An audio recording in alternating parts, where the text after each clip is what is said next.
रात के सन्नाटे में भानगढ़ किले के पास वाली सड़क पर एक तेज गाड़ी की हेडलाइट्स धुंधलके को चीर रही थीं। हवा में अजीब सी ठंडक और पेड़ों की सरसराहट थी। गाड़ी में बैठे आर्यन और सिया, जो एक दूसरे के प्यार में डूबे थे, किसी रोमांचक जगह पर जाने की तलाश में थे। आर्यन ने गाड़ी रोकते हुए सिया की तरफ देखा। तुम्हें यकीन है कि हमें यहाँ आना चाहिए? लोग कहते हैं कि ये जगह अलग है। सिया ने मुस्कुराते हुए कहा, यही तो मजा है, डर और रोमांच का खेल। तुम भी तो कहते हो कि यादें बनानी चाहिए। दोनों गाड़ी से उतरकर एक छोटे चाय के ठेले के पास पहुंचे। वहां दो बुजुर्ग आदमी बैठे आपस में धीमी आवाज में कुछ बातें कर रहे थे। आर्यन ने उनसे पूछा, यहाँ आसपास घूमने की कौन कौन सी जगह हैं?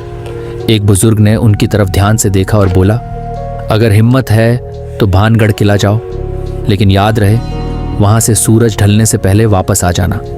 दूसरे आदमी ने फौरन बात काटते हुए कहा, ना, इन्हें वहां नहीं जाना चाहिए, वो जगह सही नहीं है। सिया की उत्सुकता और बढ़ गई। सही नहीं? क्या मतलब? बुजुर्ग ने गहरी सांस लेते हुए कहा, वहां जाने वाले कभी वैसे नहीं लौटते जैसे गए थे। कई कहानियां सुनी हैं, कुछ दिखता है वहां, कुछ ऐसा जिसे समझ पाना मुश्किल है। आर्यन और सिया ने इसे एक पुराने आदमी का वहम समझकर नजरअंदाज कर दिया। चलिए भानगढ़ चलते हैं, सिया ने कहा, और दोनों किले की ओर बढ़ गए। तो दोस्तों, कहानी और भी इंटरेस्टिंग होने वाली है, और पिछले वीडियो देखकर लग रहा है कि आपका भाई आपके लिए जितनी मेहनत कर रहा है, आप ना तो कमेंट करते हो और ना ही चैनल को सब्सक्राइब, और ये देखकर मुझे उतना ही दुख होता है जितना आपको रात में आपकी गर्लफ्रेंड आपको चूमी के लिए ना कहने से होता है। जैसे ही वे किले के मुख्य द्वार पर पहुंचे, उन्हें महसूस हुआ कि हवा अचानक भारी हो गई है। एक अजीब सी चुप्पी थी, जैसे किले के पत्थर भी कुछ कहने की कोशिश कर रहे हों। अंदर घुसते ही उन्हें एक समूह में 3 लोग दिखाई दिए जो वहां पहले से मौजूद थे। उनमें से एक औरत ने कहा, आप लोग यहाँ रात में आए हैं? बड़ी हिम्मत है। यहाँ हर पत्थर के पीछे एक कहानी छिपी है। आर्यन ने हंसते हुए कहा, हमें डर नहीं लगता, बस घूमने आए हैं। वह औरत रहस्यमयी मुस्कान के साथ बोली, अच्छा, तो आप इस किले की सबसे पुरानी सीढ़ियों पर जाना चाहते हैं? वहां एक दास्तां छुपी है, लेकिन याद रखना, हर दास्तां सुनने का हक सबको नहीं मिलता। सिया ने तुरंत हामी भर दी, हमें बताइए वो सीढ़ियां कहाँ हैं? उस औरत ने सिर्फ इतना कहा, आप खुद ढूंढ लेंगे, बस ध्यान रखना, जो भी देखो उसे अनदेखा करने की कोशिश मत करना।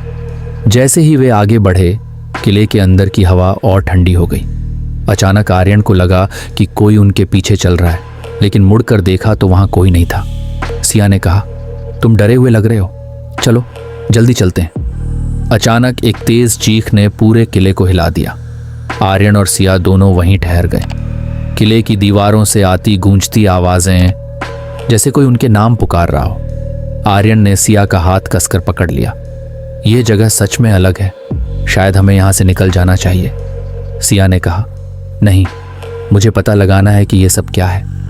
जैसे ही वे एक पुरानी सीढ़ी के पास पहुंचे, उन्हें वहां एक अजीब सी चमकती रोशनी दिखाई दी। उस रोशनी के पास जाते ही किले की दीवारों से एक परछाई निकलकर उनके सामने खड़ी हो गई। दरवाजे पर खून से लिखे शब्दों को देखकर आर्यन और सिया के रोंगटे खड़े हो गए। सिया ने धीरे से कहा, यह सब शायद हमारा भ्रम है, हमें पीछे मुड़ जाना चाहिए। आर्यन ने उसकी तरफ देखा, लेकिन उसकी आंखों में डर के बजाय जिज्ञासा थी। उसने ठंडी सांस लेते हुए कहा, अगर हम यहां तक आ ही गए हैं तो इस दरवाजे के पीछे क्या है, ये जानना जरूरी है। और सिया ने कुछ पल सोचा और फिर सिर हिला दिया। ठीक है, पर हमें सावधान रहना होगा। आर्यन ने धीरे से उस दरवाजे को धक्का दिया। जैसे ही दरवाजा खुला, एक भयंकर झोंका आया जिसने उन्हें पीछे की ओर धकेल दिया। अंदर अंधेरा था, लेकिन वह अंधेरा ऐसा था मानो उसमें किसी की नजरें छिपी हों। दरवाजे के उस पार अंदर एक लंबा गलियारा था जिसकी दीवारों पर अजीब अजीब आकृतियां बनी हुई थीं। हर आकृति जैसे किसी दर्दनाक घटना को बयान कर रही थी।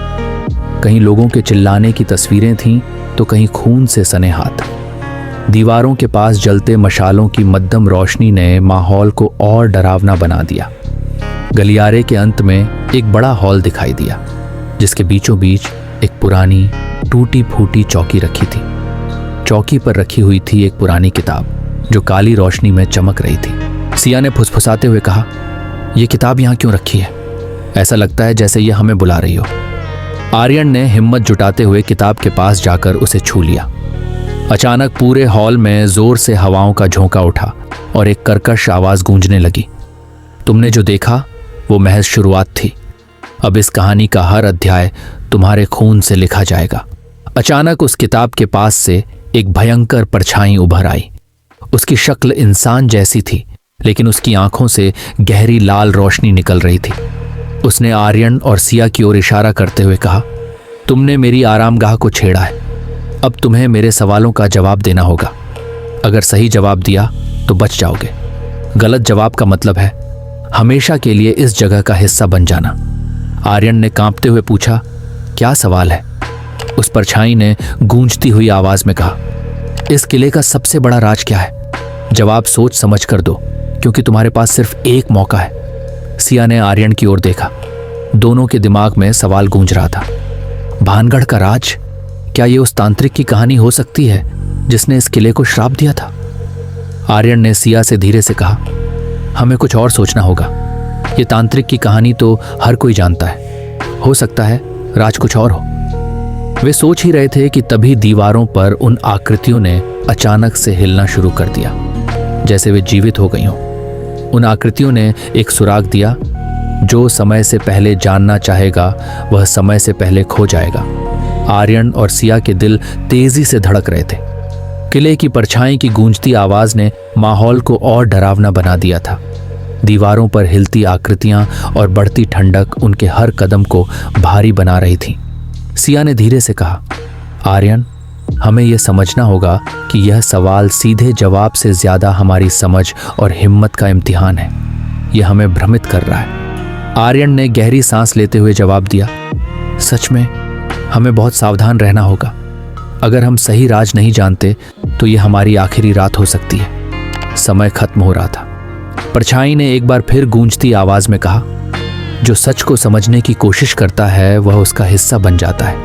अब बताओ, भानगढ़ का सबसे बड़ा राज क्या है? आर्यन ने दीवारों की ओर देखा। आकृतियां अब धीरे धीरे शब्दों में बदल रही थीं। उन शब्दों में कुछ इशारे छिपे थे। शक्ति का लोभ, प्यार का अंत, श्राप का जन्म। सिया ने उन शब्दों को ध्यान से देखा और चुप्पी तोड़ी। आर्यन, शायद ये सब उस तांत्रिक और राजकुमारी रत्नावती की कहानी से जुड़ा है, लेकिन इस श्राप का असली कारण शक्ति का लोभ और प्यार का गलत इस्तेमाल था। शायद यही भानगढ़ का राज है। आर्यन ने तुरंत कहा, हमारा जवाब यही है। परछाई कुछ पल शांत रही, फिर उसकी लाल आंखें और भयंकर हो गईं। वह गूंजती आवाज में बोली, तुम्हारा जवाब अधूरा है। तुमने प्यार और लोभ की बात की, लेकिन इस किले का असली राज कुछ और है। यह किला अपने समय से पहले खत्म हुआ, क्योंकि इसने समय को चुनौती दी थी। अब तुम्हारे पास केवल एक आखिरी मौका है। क्या तुम सच को अपनाने की हिम्मत रखते हो? आर्यन ने सिया का हाथ कसकर पकड़ा और कहा, हमें इस रहस्य को खुद देखने के लिए तैयार होना होगा। हमें इस दरवाजे के अंदर कदम रखना होगा। परछाई ने उनकी हिम्मत देखकर कहा, ठीक है, अगर तुम सच को जानना चाहते हो तो इस दरवाजे के पार जाओ। लेकिन याद रखना, जो सच देखता है वह वापस लौटकर वैसा नहीं रहता जैसा गया था। आर्यन और सिया ने कांपते हाथों से दरवाजे को खोला। उसके पीछे एक अंधेरी गुफा थी, जिसके अंदर की हवा में दर्द और कराहों की आवाजें गूंज रही थीं। गुफा के बीचों बीच एक पुराना सिंहासन था, जिस पर एक परछाई बैठी थी। वह परछाई धीरे धीरे एक इंसानी रूप में बदलने लगी। उसने कहा, मैं भानगढ़ का असली शासक हूं। तुम्हें मेरा राज जानने की इतनी जल्दी थी तो अब इसे सुनो। यह किला श्रापित नहीं था, इसे समय की साजिश ने खत्म किया। जिसने इसे खत्म किया वही इसे दोबारा जागृत करना चाहता है, और अब तुम दोनों मेरे इस खेल का हिस्सा हो। गुफा में चारों ओर एक गूंजती हुई हंसी गूंजने लगी। सिंहासन पर बैठी परछाई अब स्पष्ट रूप से दिखने लगी थी। ये एक बूढ़ा व्यक्ति था, जिसके चेहरे पर झुर्रियां थीं, लेकिन आंखों में अजीब सी चमक। उसने गहरी आवाज में कहा, तुम दोनों ने हिम्मत दिखाई, लेकिन अब तुम्हारे सामने मेरे खेल का असली चेहरा आएगा। यह खेल तुम्हारे मन और आत्मा की परीक्षा लेगा। हारने का मतलब है हमेशा के लिए इस किले का हिस्सा बन जाना। आर्यन ने साहस जुटाते हुए पूछा, तुम कौन हो और हमसे क्या चाहते हो? बूढ़ा हंसते हुए बोला, मुझे कोई नाम की जरूरत नहीं। मैं भानगढ़ के श्राप और शक्ति का वाहक हूं। इस किले को बचाने और खत्म करने दोनों का कारण मैं ही हूं। लेकिन अब समय आ गया है कि यह खेल फिर से शुरू हो। तुम्हें 3 परीक्षाएं देनी होंगी। हर परीक्षा तुम्हारी हिम्मत, बुद्धि और वफादारी का इम्तिहान लेगी। जो भी असफल होगा वह इस किले का हिस्सा बन जाएगा। सिया ने घबराते हुए पूछा, और अगर हम पास हो गए? बूढ़ा गंभीर होकर बोला, अगर तुम पास हो गए तो किले का सच जान पाओगे और इसे छोड़ने का मौका मिलेगा। लेकिन सच देखना इतना आसान नहीं। तैयार हो? आर्यन और सिया ने एक दूसरे की ओर देखा और हिम्मत के साथ कहा, हम तैयार हैं। बूढ़े ने अपनी उंगली घुमाई और दोनों अचानक एक अंधेरे कमरे में पहुंच गए। कमरे की दीवारों पर बड़े बड़े दर्पण लगे हुए थे। इन दर्पणों में आर्यन और सिया अपनी परछाई नहीं बल्कि अपनी सबसे बड़ी आशंकाएं देख रहे थे। आर्यन ने अपने सामने देखा कि वह सिया को खो चुका है। वह चीख रही थी, लेकिन आर्यन उसकी कोई मदद नहीं कर पा रहा था। सिया ने अपने दर्पण में देखा कि वह भानगढ़ के अंधेरे में अकेली फंसी हुई है और आर्यन को किसी ने उससे छीन लिया है। अचानक उनकी परछाई दर्पण से बाहर आ गईं और उनके चारों ओर घूमने लगी। उन परछाइयों ने कहा, अगर तुम अपने डर को स्वीकार नहीं कर सकते तो तुम इस किले के बंधन से कभी बाहर नहीं जा सकोगे। आर्यन ने गहरी सांस ली और कहा, मुझे सिया को खोने का डर है, लेकिन मैं इसे सच नहीं बनने दूंगा। सिया ने कहा, मुझे अकेले होने से डर लगता है, लेकिन मैं अपने डर का सामना कर सकती हूं। जैसे ही उन्होंने अपने डर को स्वीकार किया, दर्पण छटक कर टूट गए और वे वापस गुफा में लौट आए। बूढ़ा मुस्कुराया। पहली परीक्षा पास की, लेकिन असली खेल अभी बाकी है। दूसरी परीक्षा, भरोसे का इम्तिहान। अब बूढ़े ने अपनी उंगली फिर घुमाई और आर्यन और सिया को एक बड़े चौराहे पर भेज दिया। सामने 2 रास्ते थे।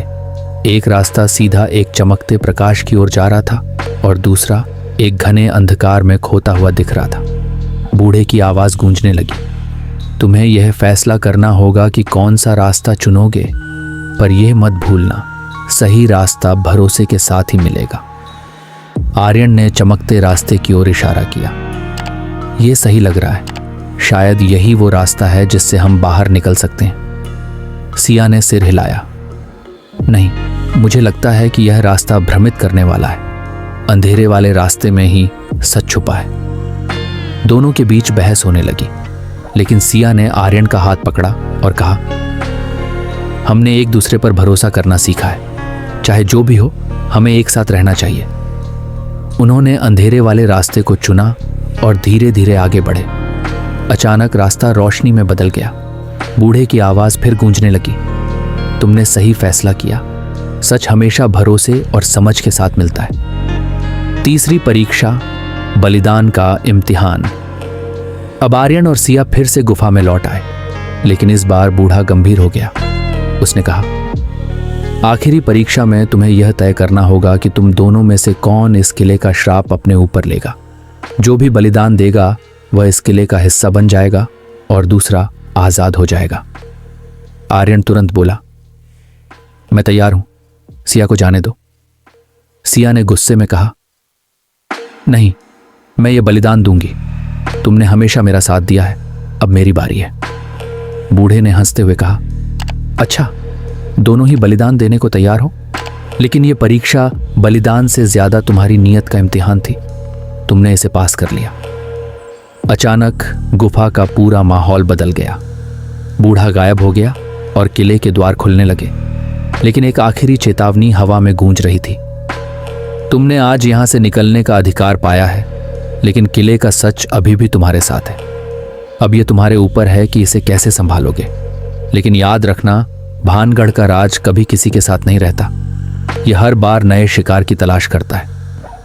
आर्यन और सिया किले से बाहर निकल आए थे, लेकिन हवा में कुछ अजीब सी बेचैनी थी। आसमान में बादल घने हो गए थे और चारों ओर एक अजीब सन्नाटा छा गया था। गाड़ी में बैठने के बाद भी सिया बार बार पीछे मुड़कर किले की ओर देख रही थी। आर्यन ने सिया की तरफ देखते हुए कहा, अब सब खत्म हो गया सिया, हम बच गए। सिया ने धीरे से कहा, मुझे नहीं लगता कि ये इतना आसान था। मुझे ऐसा लग रहा है जैसे हम कुछ पीछे छोड़ आए हैं, या शायद कुछ हमारे साथ बाहर आ गया है। गाड़ी ने जब गांव की सीमा पार की तो सिया को अपनी बैग से अजीब सी हल्की रोशनी आती दिखी। उसने तुरंत बैग खोला और देखा कि उसमें वही पुरानी किताबें रखी हुई थी जिसे उन्होंने गुफा में देखा था। सिया ने कांपती आवाज में कहा, आर्यन, ये किताब हमारे पास कैसे आई? हमने तो इसे छुआ भी नहीं था। आर्यन का चेहरा अचानक गंभीर हो गया। मैंने इसे नहीं रखा। ये अपने आप कैसे आई? सिया ने जैसे ही किताब खोली, उसके पन्ने खुद ब खुद पलटने लगे। किताब के बीच में एक पन्ने पर खून से लिखे शब्द उभरे, तुमने भानगढ़ को छोड़ा, लेकिन भानगढ़ ने तुम्हें नहीं छोड़ा। सच अब तुम्हारे साथ रहेगा और इससे भागने की कोई राह नहीं। सिया ने किताब को बंद करने की कोशिश की, लेकिन किताब जलने लगी। किताब से निकलती काली धुआं गाड़ी के भीतर फैल गई। आर्यन ने गाड़ी रोकने की कोशिश की, लेकिन गाड़ी का ब्रेक फेल हो गया। गाड़ी खुद ब खुद किसी अनजान रास्ते पर मुड़ने लगी। आर्यन ने गुस्से में चिल्लाया, ये क्या हो रहा है? हमें ये किताब तुरंत फेंकनी होगी। सिया ने किताब को खिड़की से बाहर फेंका, लेकिन किताब गायब हो गई और उसी पल उनके सामने वापस प्रकट हो गई। अचानक गाड़ी एक सुनसान झील के पास रुक गई। चारों ओर गहरा अंधेरा छा गया। झील के किनारे वही बूढ़ा खड़ा था जो गुफा में उन्हें मिला था। उसकी आंखें अब और भी भयानक लग रही थीं। उसने हंसते हुए कहा, तुमने सोचा था कि भानगढ़ का राज जानकर बच जाओगे। ये राज अब तुम्हारी जिंदगी का हिस्सा बन गया है। तुम दोनों अब इस श्राप के वाहक हो। आर्यन ने गुस्से में कहा, हमने तुम्हारी सभी परीक्षाएं पास की थीं, हमें छोड़ दो। बूढ़े ने ठंडी हंसी के साथ कहा, परीक्षाएं सिर्फ शुरुआत थीं। भानगढ़ का राज किसी के साथ नहीं रहता। अब तुम इसे आगे ले जाने वाले हो। तुम्हारे सपने, तुम्हारे रिश्ते, तुम्हारी जिंदगी, सब कुछ इस श्राप के लिए होगा। सिया ने हिम्मत जुटाकर पूछा, तो अब हम क्या करें? इस श्राप से कैसे बचें? बूढ़ा गंभीर होकर बोला, भानगढ़ का राज कभी खत्म नहीं होता, लेकिन तुम इसे रोक सकते हो, किसी और को इसके हवाले करके। आर्यन और सिया ने एक दूसरे की ओर देखा। सिया ने कांपते हुए पूछा, तुम्हारा मतलब है कि हमें किसी और को इसके लिए बलि देनी होगी? बूढ़ा हंसते हुए गायब हो गया। हवा में सिर्फ इतना सुनाई दिया, ये राज तुम्हारा है, तुम इसे कैसे संभालोगे ये तुम पर निर्भर है। आर्यन और सिया ने गाड़ी को जैसे तैसे गांव की सीमा तक पहुंचाया, लेकिन दोनों के चेहरे पर अब एक अजीब सन्नाटा था। सिया ने धीरे से कहा, हमें क्या करना चाहिए? क्या हम इसे किसी और के हवाले कर दें या इसे खुद ही सहें? आर्यन ने उसकी ओर देखा। उसकी आंखों में दुविधा थी। अचानक उनकी गाड़ी के पास एक और कार रुकी। उसमें 3 लोग थे, पर्यटक, जो भानगढ़ जाने का रास्ता पूछ रहे थे। आर्यन और सिया ने उनकी ओर देखा। उनके मन में एक भयानक विचार आया। क्या वे इन पर्यटकों को भानगढ़ भेजकर इस श्राप से छुटकारा पाने की कोशिश करेंगे, या वे अपने डर और लालच को हराकर इस श्राप को हमेशा के लिए खत्म करने का रास्ता ढूंढेंगे? आर्यन और सिया की कहानी यहीं खत्म नहीं होती। उनका फैसला तय करेगा कि भानगढ़ का श्राप और कितनी पीढ़ियों तक चलेगा। क्या वे इसे रोक पाएंगे या यह श्राप किसी और की किस्मत बन जाएगा? श्राप ने सिर्फ रूप बदला है, कहानी अभी बाकी है। तो दोस्तों, कैसी लगी आपको ये स्टोरी? हमें कमेंट करके ज़रूर बताइए, और इसे ही और इंटरेस्टिंग स्टोरी के लिए इस चैनल को लाइक, शेयर और सब्सक्राइब करना बिल्कुल मत भूलिए।